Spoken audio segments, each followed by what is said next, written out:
Line, harnessing clean, renewable energy for a greener tomorrow.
Line, harnessing clean, renewable energy for a greener tomorrow.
अब सही लग रही हो। कमाई बढ़ जाए तो दिलदारी बढ़ जाए। टाटा पावर सोलर रूफ बिजली दिलाए और कई सालों तक हर साल आपके लिए लगभग 50,000 कमाए और इजी फाइनेंसिंग भी। टाटा पावर सोलर रूफ, रहो powerful. Toll free number 180025777777। O2 Power is an IPP to develop and execute utility-scale renewable energy projects in India. Established by EQT and Temasek, it has a total equity commitment of up to $500 million over the next 5 years. Within 1 year, we have won 980 megawatt solar projects across Rajasthan and Gujarat. O2 Power upholds the highest standards for compliance, corporate governance, employee health and safety, and social responsibility. We are committed to building an industry-leading renewable energy platform that will create value for the country.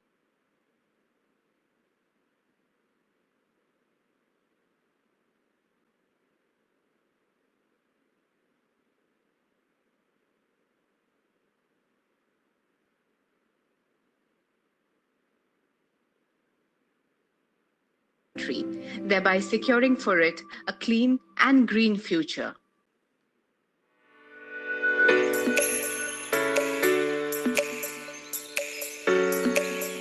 AMP Energy India is India's leading and fastest growing renewable energy company.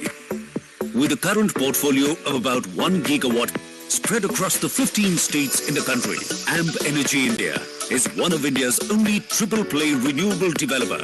That is utility, distributed generation and open access, having a balanced portfolio of C&I and utility customers. It currently offers green power to 45 plus marquee customers across pharmaceuticals, automobiles, cement, steel, heavy engineering, infrastructure, FMCG, educational institutions, IT and data centers, utilities and government bodies, leading to a well-balanced portfolio. Some of these customers are amongst country's leading corporates, such as Skoda Auto Volkswagen India, Cipla, Bharti Airtel, Britannia, AB InBev, Tata Hitachi, Orient Cement, L&T Metro Rail, and Hewlett Packard Enterprise, to name a few. AMP Energy India provides a strong value proposition to its customers by acting as a one-stop shop for energy, providing sustainable solutions to them across different geographies and technologies such as solar, wind, hybrids, storage and energy management. This helps the customers in reducing their overall energy costs and mitigating their carbon footprint. AMP Energy India is the Indian arm of the AMP Energy Group headquartered in Toronto, Canada, with about $2 billion total capex financed globally. A pipeline of 1.5 gigawatt plus. AMP Energy is a rapidly growing global IPP backed by leading investors with a focus on the leading solar renewable markets such as US, Canada, India, Japan and Australia globally. Having the backing of leading international institutional investors such as Kotak, SMBC, CBRE Caledon and LGD Lightstone Espada. AMP Energy India has a deep debt and equity financing expertise, which in turn transpires into a high ESG, also known as IFC standards and corporate governance standards, with a unique capability to straddle utility-scale renewable energy projects, power markets, battery energy storage and C&I RE projects in India and beyond. AMP Energy India is well on its way to doubling its portfolio by 2022 and becoming a true market leader and a global powerhouse in delivering tomorrow's energy today.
Hello.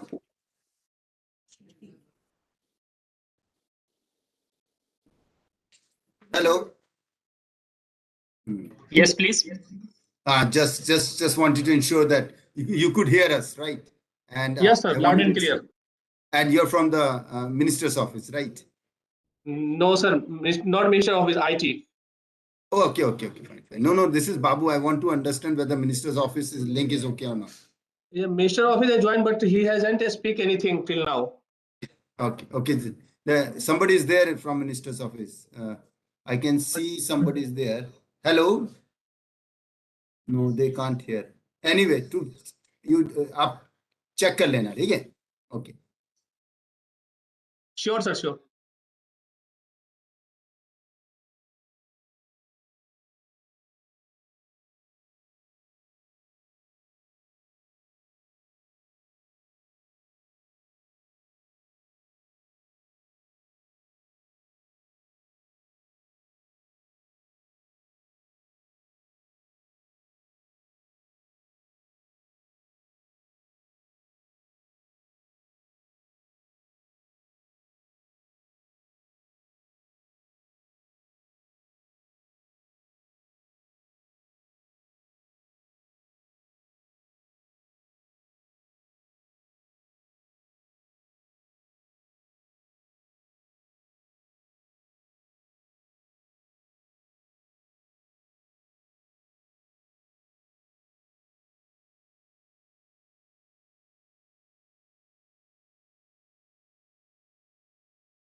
Babu.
Hi Naren, hi Rajiv, hi.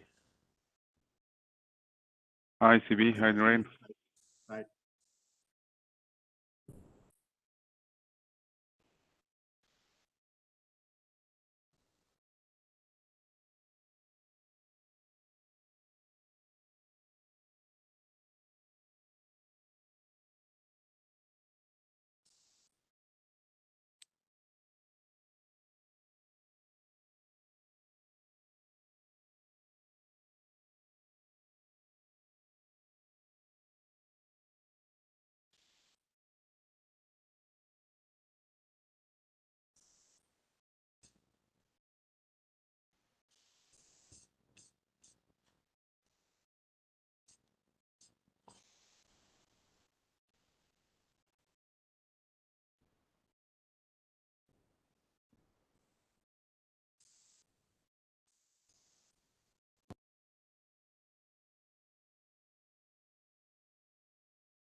Namaskar, sir. Namaskar.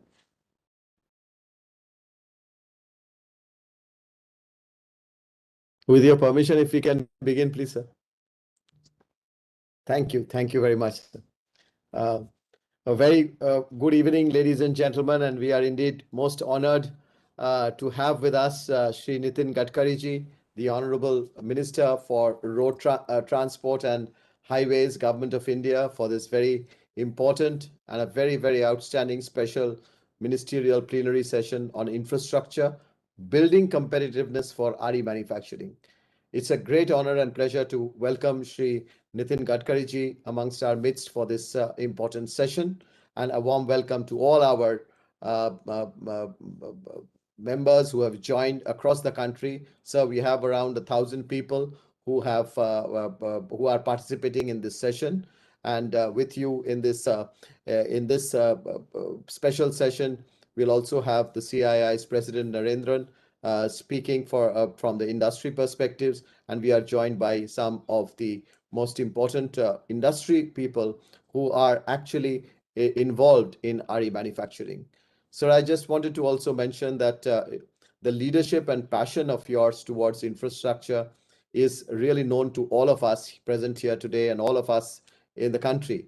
And with an enviable track record of delivering on promises, each of your endeavors is really centered around the development of infrastructure, India, and our people. And we at CII are indeed most privileged to have your advice and guidance on many sectors of the economy from time to time: infrastructure, bioenergy, EVs, MSMEs, water resources, river rejuvenation, and so on. And today we have gathered at this very special to have honorable ministers' perspectives on how India is ramping up our infrastructure in our recent time, be it in the roads and highways, ports, airports, and power and renewable energy, and see how the honorable minister sees the likely impact of all of it on the competitiveness of India and our Indian industry. As just to set the as a precursor to the discussion, I'll just want to highlight very quickly three key development points. First, as India is making rapid strides in RE generation and set to achieve a 450 gigawatts by 2030, the demand of RE equipment and modules are growing as ever. And this gives us a huge scope for India to build a large manufacturing base to meet domestic demand, at the same time explore opportunities for export. Government, of course, has taken several initiatives, including production-linked incentives, the PLI scheme to encourage local manufacturing. However, competitiveness is really the key, and renewable energy generation cost in India today is the lowest in the world, and we need to ensure the same is for renewable energy manufacturing. And one of the factors which really impact the competitiveness of India and Indian industry is infrastructure and logistics cost. And we keep talking about it, which is very, very high in comparison with the rest of the world. And our Honorable Prime Minister, while giving a call for Aatmanirbhar Bharat, highlighted infrastructure as one of the key pillars to make India self-reliant. The second point I just wanted to place before the House is recognizing the significance of infrastructure. Our government has launched a massive infrastructure building program, first of its kind, the NIP. We know about it, and it envisages an investment over 110 lakh crore by 2025. And government is also this year increased year-on-year infrastructure capex very considerably, very strongly. The objective is really to provide world-class infrastructure across the country to meet global standards and support India's growth aspiration. In fact, India has become power surplus nation, something which we are all proud of, and our pace of construction of highways is the highest in the world. Projects like the dedicated freight corridors and slew of highway projects that aim to connect economic corridors are bound to strengthen the competitiveness of our Indian industry. The third and the last point that I wanted to mention, there is a shift happening if one sees in the global investment flow, and many companies are now looking for diversifying their operations base.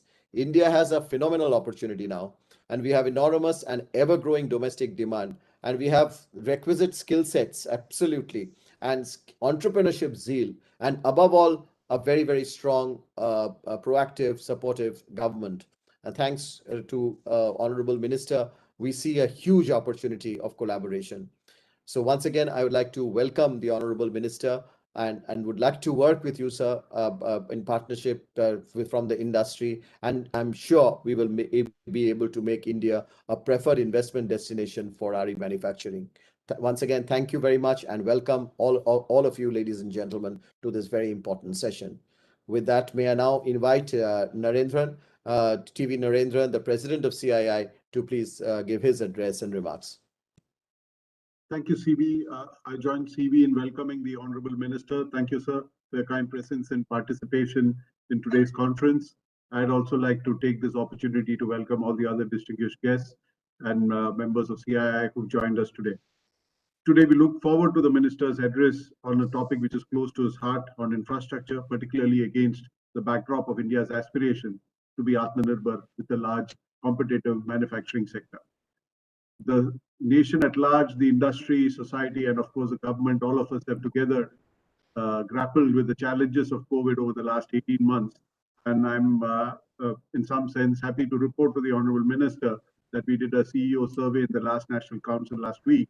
And that shows that industry is recovering from wave 2, is quite positive about the recovery. The feeling is that economic activities have not been impacted as much in the second wave as it was in the first wave, basically because we had need-based local lockdowns, which were designed to restrict social gatherings without impacting economic activity as much.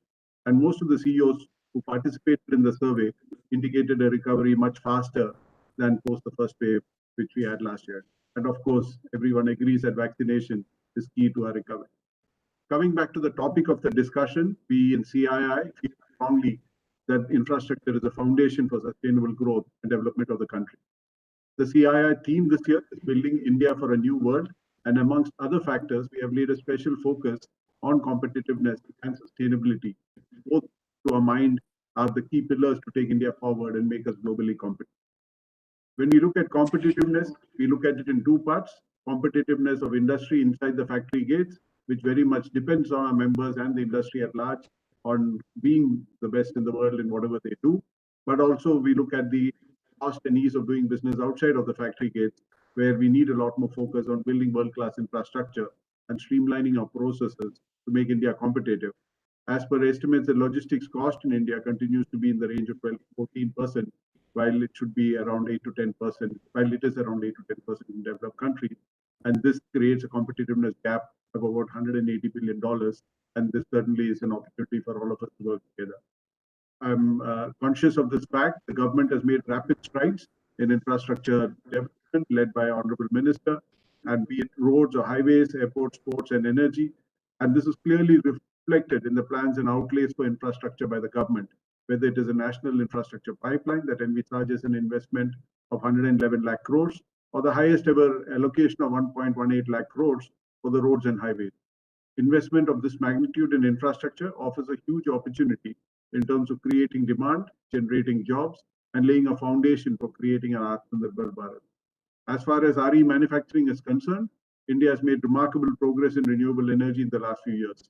India has installed renewable energy capacity stands at more than 141 gigawatts, including large hydro, which is over 37% of the country's total capacity. Over the last 7 years, over $70 billion of investment has been made in renewable energy in India. With a population of 1.4 billion and a growing economy, India would continue to see an increase in energy demand, much of which is expected to come from renewable sources. Accordingly, India has aimed to achieve RE generation capacity of 450 gigawatts by 2030. As per the CII report, a roadmap for self-reliance in RE manufacturing released in the morning, India has a potential to add $371 billion to India's GDP by 2030 and support employment of 2.3 million and another 1 million in new and emerging areas like battery manufacturing and green hydrogen. The government has adopted the strategy of developing local capabilities envisaged under the Aatmanirbhar Bharat initiative and has taken many initiatives to develop conducive policy and a regulatory ecosystem, promote and encourage domestic RE manufacturing. The 4,500 crore PLI scheme for solar photovoltaic modules will help India ramp up its domestic manufacturing capacity. The scheme is expected to add 10 gigawatt capacity of integrated solar photovoltaic manufacturing plants and bring direct investment of around 17,200 crores. Domestic RE generation and manufacturing can deliver the core benefits of securing India's energy future, reducing India's dependence on imports, both fossil fuels and solar equipment, and deliver incremental job opportunities and help in creating a carbon neutral economy. The objective of the two-day conference on Aatmanirbhar Bharat is to look at building a roadmap, making India a globally competitive renewable energy manufacturing hub in line with the direction given by Honorable Prime Minister. We in CII are committed to work with all the stakeholders to realize the vision of making India truly Aatmanirbhar Bharat. Thank you, ladies and gentlemen. Thank you, Honorable Minister, for joining. Thank you, Naren. Thank you. Honorable Minister, ladies and gentlemen, it's now my pleasure to present a video clipping which shows the type of strides our country has made in this particular field of infrastructure, roads, highways, transport under the phenomenal leadership of our Honorable Minister. May I have the video presentation, please?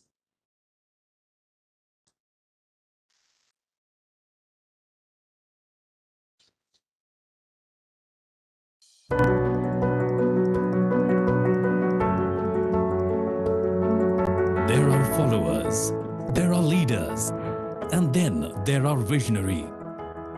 Taking people and society to where they ought to be rather than where they want to be is what separates a visionary from a mere leader.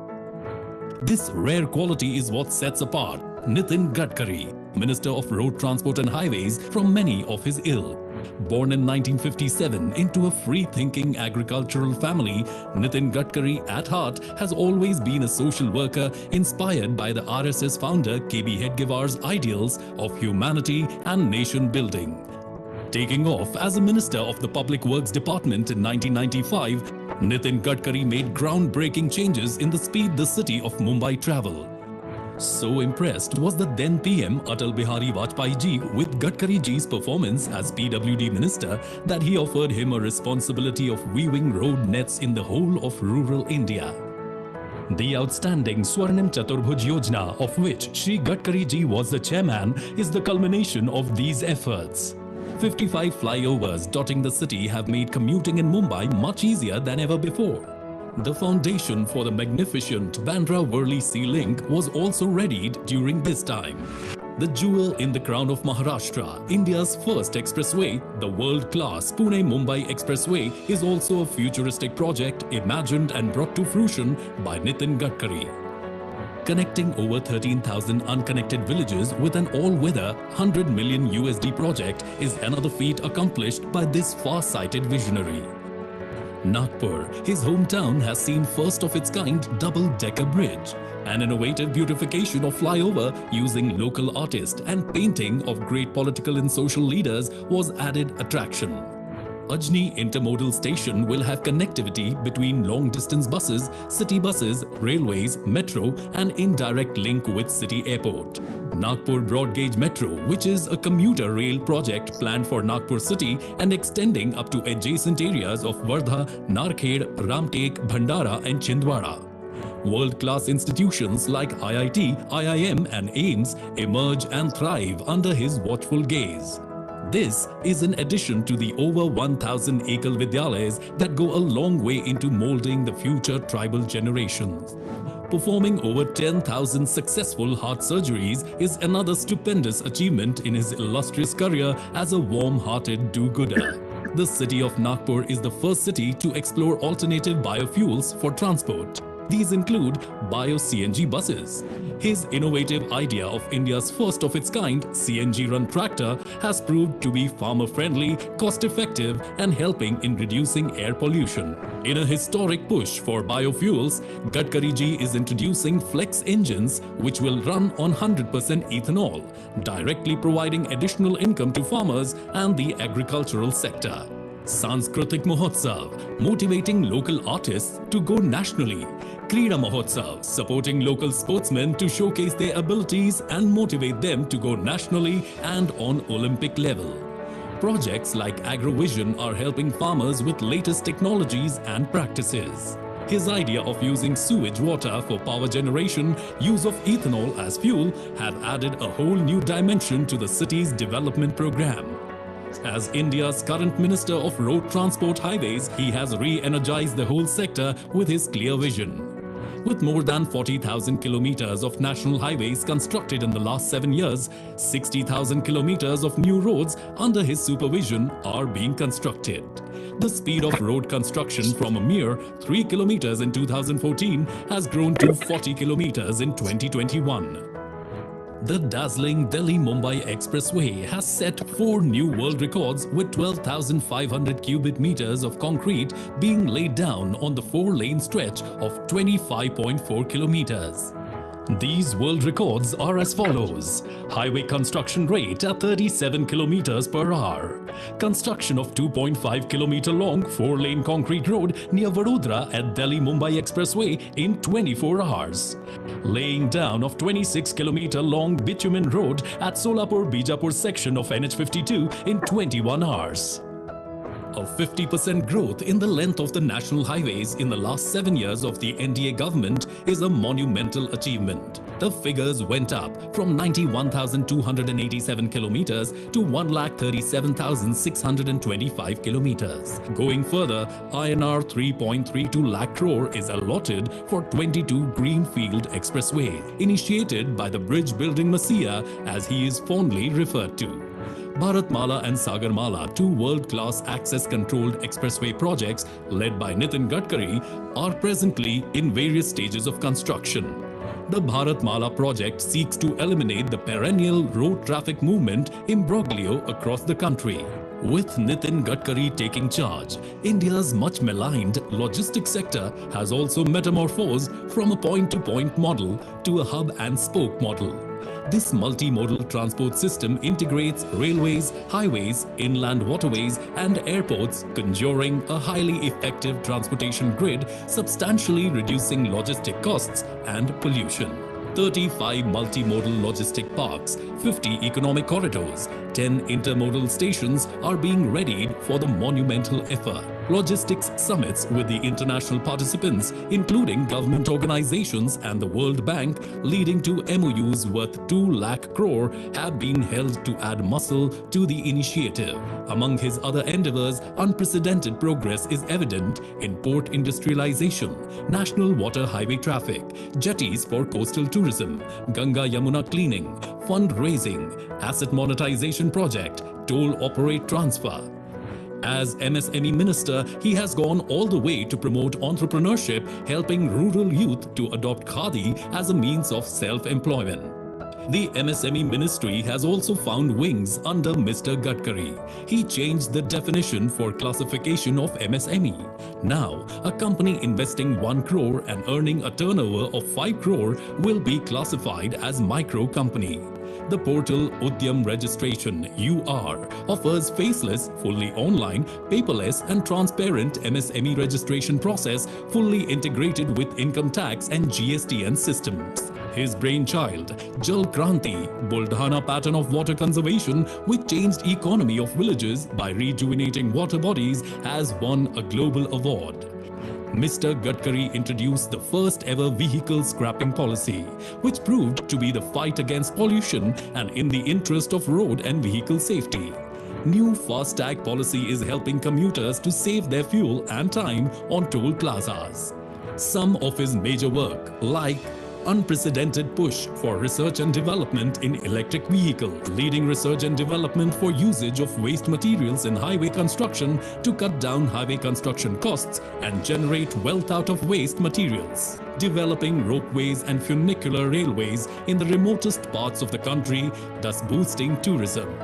Panchgaon project for women of making carpets from scrap cloth is a classic example of women empowerment. Khadi Prakritik paint, which is made from cow dung, is aiding in employment in rural areas and have exponentially improved rural economy.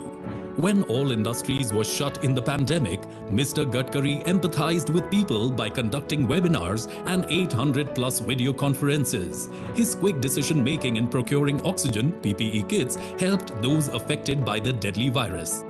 He generously donated ambulances to NGOs, helped to set up oxygen plants, factory to make remdesivir injections and injections for mucormycosis. Thus, by showcasing strong leadership and taking quick decisions, he handled the COVID situation effectively. His affable nature goes beyond everyday personal equations as he continues to transmit his radiance and ideas to every individual or organization with his unmatched zeal. Gifted with an ability to dream the seemingly impossible dreams and getting them to fruition also defines this clairvoyant visionary. Nitin Gadkari shines on as one of modern India's pioneering leaders and his work a template for the coming generations. If there ever was the infrastructure man of India, he would answer to the name Nitin Jairam Gadkari. That, ladies and gentlemen, was a snapshot of what's been happening under the leadership of our Honorable Minister. With that, it's my pleasure and honor to invite and request our chief guest for this evening and for the ministerial address, Mr. Nitin Gadkari, Honorable Minister of Road Transport and Highways, Government of India, to please present his address. Mr. TV Narendranji, President CII, Mr. Chandrajit Banerjee, Director General of CII, all distinguished dignitaries, invitees, and all my dear friends. At the outset, I would like to thank CII for inviting me to address this very important session on infrastructure contributing to making India competitive in renewable energy. Manufacturing India is one of the fastest growing economy and leading to sustainable and climate neutral development. I am also giving my special congratulations to newly elected President, Mr. Narendranji, for he is now elected as the President of CII, and I am giving my all best wishes to him and cooperation. And under his leadership, CII will contribute for the development of our country. We strongly believe that society should be livable, workable, and sustainable for all, with an important focus on ethics, ecology, and in the environment. India is committed and progressing positively as per Paris Climate Agreement, where efforts are centered to reduce carbon emission by 33 to 35% by 2030. Over the last decade, India has made significant progress towards improving green energy access while increasing the integration of renewable energy. India is already on track of reach its goal of 175 gigawatt of installed renewable capacity by 2022. Currently, India stands at the fifth position for overall installed capacity with government supportive policies and initiatives. We are confident that India will even surpass the target of renewable energy of 450 gigawatt by 2030. To support the expansion of this magnitude in renewable energy, the government has been making all efforts to strengthen and expand the domestic manufacturing ecosystem to make India self-reliant. That is, Aatmanirbhar infrastructure development plays an important role in the growth and economy of the renewable energy sector in India. The government is investing $1.4 trillion, that is rupees 111 lakh crores on infrastructure development through National Infrastructure Pipeline. Our government has set a target to build road worth rupees 15 lakh crore over 2 years.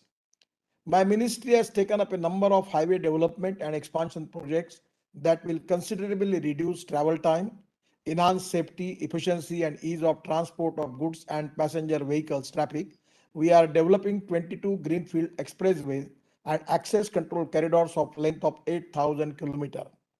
An additional 8,500 kilometers of expressway have been identified based on the National Logistic Master Plan to reduce the congestion on corridors and enhance logistic efficiency. 35 locations have been identified for the development of multimodal logistic parks. These are all efforts because we need to reduce the logistic cost. What Mr. Narendraji was telling us, he is absolutely correct. our logistic cost in India, sometimes it goes to 14 to 16%. In the China, it come to 8 to 10%, and in European country, it is 10 to 12%. And that is one of the important reasons that we need good roads, water transport, sea transport, then a railway. We need law and aviation everywhere. We have to make coordination, communication, and at the same time, the cooperation between the all sectors. Exactly on that line now we are working. Just I am giving you the picture of making new express highway. Just I will give the example that presently Delhi to Meerut, we have completed the project in next 15 days, something the date is going to fix for inauguration. And where it is from Delhi to Dehradun, first of all, Delhi to Meerut. It was taking to 4 hours for Meerut to Delhi, but now it is with the 40 to 45 minutes. And even in Dehradun, within 2 years, I will promise you, there will be 2 hours only for getting from Delhi to Dehradun, Delhi to Haridwar, and Delhi to Chandigarh. At the same time, Delhi to Mumbai in 12 hours. So the way in which we are developing the green express highways, this is very important that we can reduce the cost. But we are not making only express highways. The most important thing is, as far as the fuels are concerned, ecology and environment is concerned, our import of crude oil is very high. Just 8 days before, I have inaugurated the one LNG pump in Nagpur. And now the transporters are converting their diesel truck into LNG. Now this is the time for the automobile industry to launch LNG truck in the country, the electric truck in the country. So my suggestion is, for making LNG truck conversion of diesel into LNG, the cost is 10 lakh rupees. And he will get back the cost of 10 lakh rupees within 290 days. So this is the economic viability. This is the saving where we can reduce the logistic cost. At the same time, lot of people are now already in the process to making of electric trucks. The ethanol, methanol, biodiesel, bio-CNG, electric, green hydrogen fuel cell, this is the future. And LNG is also the future for the future fuel for the country, because we need, presently we have 8 lakh crores of import of crude oil, petroleum products. It is expecting that to next 5 years, it will go up to 15 lakh crore. So we should have a policy of import substitute, cost effective and pollution free and indigenous technology.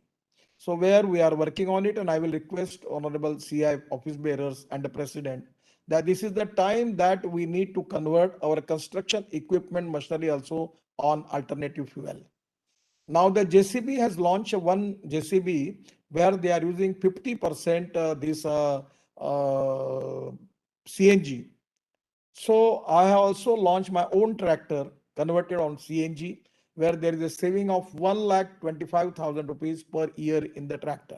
So these are the things where we can even reduce the pollution, and we can make this CNG and bio LNG from biomass, and where it can create more employment potential in the country. It is the import substitute, cost effective, pollution free and indigenous. So this is the time for the industry, particularly the people like you, that giving priority for that, which is in the win-win situation for all the stakeholders. It is in the interest of the country, and it is in the interest of the society, particularly the farmers, and at the same time, it is, as far as the pollution is concerned, this can be a great solution for that. At the same time, we are making good roads, we are changing fuel and automobile sector, and at the same time, we are making logistic parks. By making coordination between the three important sectors, this is the time that people like you can plan it. Somewhere there are a lot of opportunity regarding using of water transport.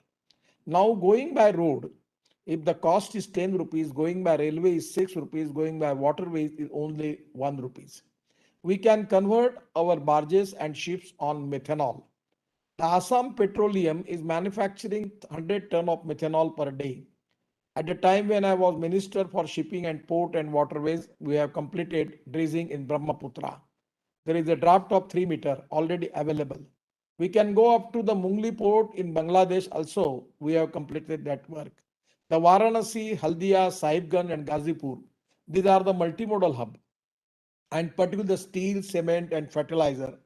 I will request CI people that organize the seminar that how we can use the water transport, particularly the sea transport and river transport for particularly this type of important material, because that is going to reduce the cost.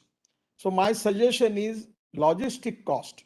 If you want to reduce 100%, we need to reduce power cost, labor cost, and accepting the good technology and successful practices without compromise with the quality, we can reduce the cost. Now you just take the example that we are already our power sector, our 38% of the power is renewable power, it's from solar and other thing. So 100% the power rate is coming to 2 rupees 30 paisa, 1 rupees 90 paisa to 2 rupees 30 paisa, 40 paisa per unit. So presently the thermal power which we are taking, the cost is very high. So in a course of time, the rollout of reform which has already government has taken a decision by giving this smart meters and lot of things which there is a lot of revolution where we are planning to make in the field of generation, transmission and distribution, by which we can reduce the power cost in the country. And even this is the green power.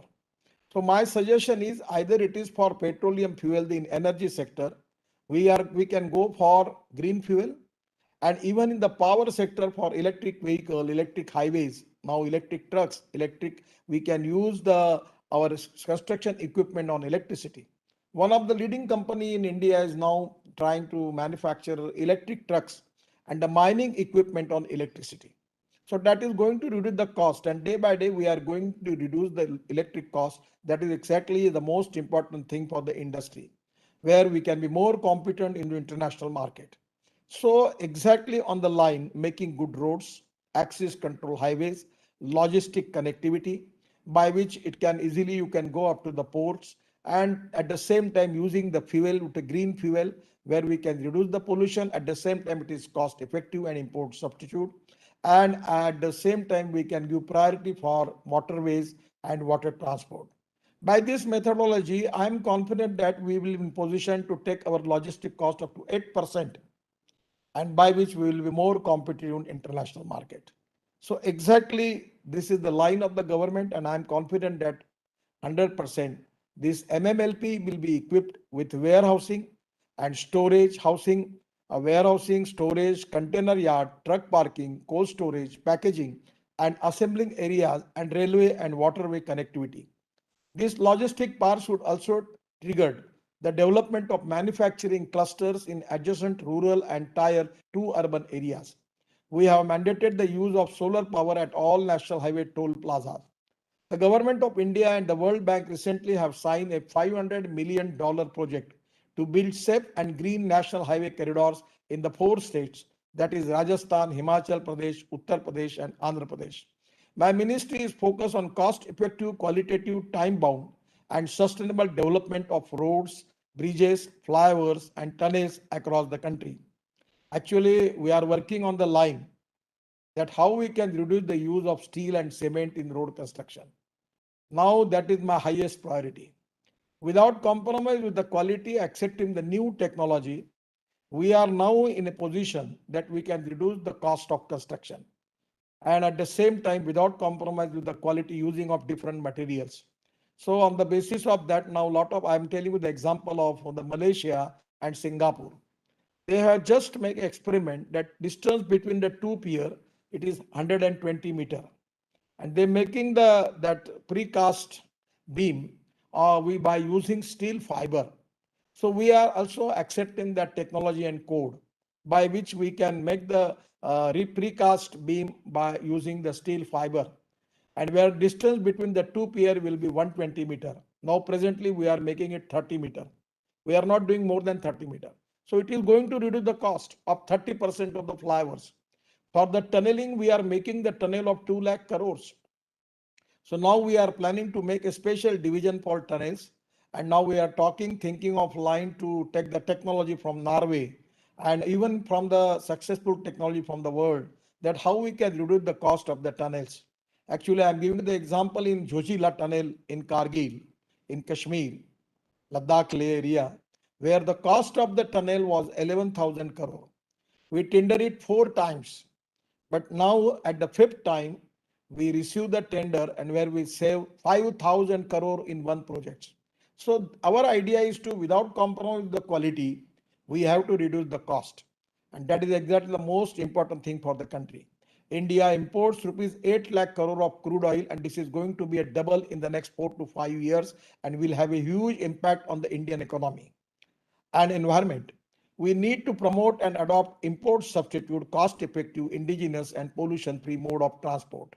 We are working on bring about an integrated roadmap and create opportunities for alternative clean and green transport fuels like electricity, bio-CNG, LNG, biodiesel, ethanol, methanol and hydrogen fuel cell. The government is promoting the use of renewable energy to charge electric vehicles. We have abundant solar energy. Solar generated electricity charges are very low and ensure a zero carbon emission cycle in electric vehicle ecosystem. Research performed by IIT Madras on hydrogen fuel cells is very interesting, where they are trying to generate energy from sea-based salt water and solar power. We are also working on efficient EV charging machine mechanism through solar parks, solar PV cells, and rooftop solar system. The average retail electricity tariff across the country ranges high between rupees 7 to 8 per kilowatt hour. The backup power from diesel generator set also cost as high as rupees 20 per kilowatt hour, whereas the cost of generation from solar is only rupees 2 per kilowatt hour. The rooftop solar can solve the twin problem of high electricity cost and low grid reliability, thereby saving cost and improving their competitiveness.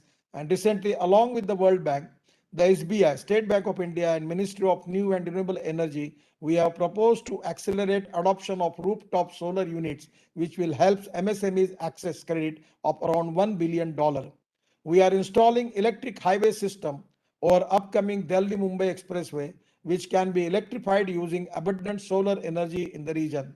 We are rapidly developing alternative mobility solutions like ropeway, cable car, funicular rail, road train buses in hill regions. I'm just giving you the example. Just I have a meeting with the Himachal Chief Minister, and now I suggest them a policy that they can offer the free of charge electricity for 10 years for the projects of ropeway, cable car, and funicular railway. They have already framed the policy, and on the PPP model, we can make ropeway, cable car, funicular railway, light rail transport, and in particular the hydropower which is available in the area like Uttarakhand, Himachal, and Kashmir, where I am requesting the governments, out of which Himachal has already accepted, that they are ready to give the concession, particularly as far as the power rates are concerned, 10% free of charge power for this public transport on electricity. They are also thinking on the line to giving 50%, whatever the share of the state on GST, particularly for that project, that will be exempted. So by which it can be economically viable. And this mode of transport on electricity, and where we will get the cheaper electricity, it is 100% useful for the country because there will be no pollution. So these are all different type of new technology, particularly mass rapid transport on electricity is the future. And we are giving highest priority for that.